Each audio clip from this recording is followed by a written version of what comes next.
పహల్గామ్ ఉగ్రవాద దాడి తర్వాత అనేక మంది ప్రపంచ నాయకులు ప్రధానమంత్రి నరేంద్ర మోడీకి కాల్ చేసి ఉగ్రదాడి ఘటనపై తమ సంతాపాన్ని తెలియజేశారు.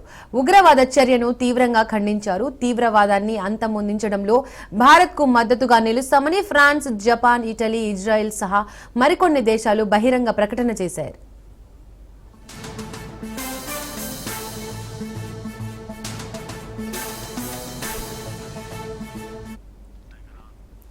ఫ్రాన్స్ అధ్యక్షుడు ఇమ్మాన్యుయల్ మాక్రాన్ కూడా మోడీకి కాల్ చేశారు. దాడిలో మరణించిన అమాయక ప్రాణాలకు వ్యక్తిగత సంతాపం తెలిపారు.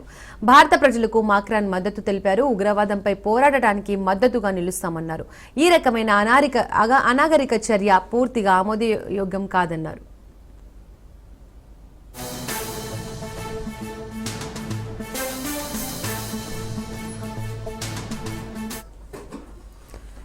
ఇజ్రాయెల్ ప్రధానమంత్రి బెంజమిన్ నెతన్యాహు కూడా ఈ దాడిని ఖండించారు. ఉగ్రవాదంపై పోరాటంలో భారతదేశంలో ఇజ్రాయెల్ ఉంటుందన్నారు. ఇటలీ ప్రధానమంత్రి జార్జియా మెలోని కూడా ఉగ్రవాద దాడిని ఖండించారు. బాధితులకు సంతాపం తెలిపారు. గాయపడిన వారు త్వరగా కోలుకోవాలని ఆకాంక్షించారు.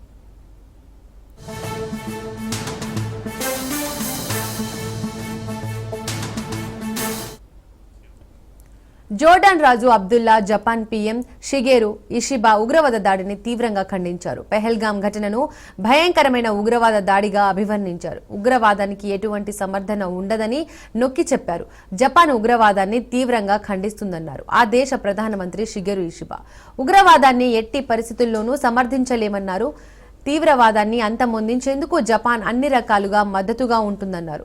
కాశ్మీర్లో జరిగిన ఉగ్రవాద దాడిలో పెద్ద సంఖ్యలో ప్రాణ నష్టం సంభవించడం పట్ల తీవ్ర దిగ్భ్రాంతి గురి చేసిందన్నారు. మృతుల కుటుంబాలకు హృదయపూర్వక సంతాపాన్ని తెలియజేస్తున్నామన్నారు.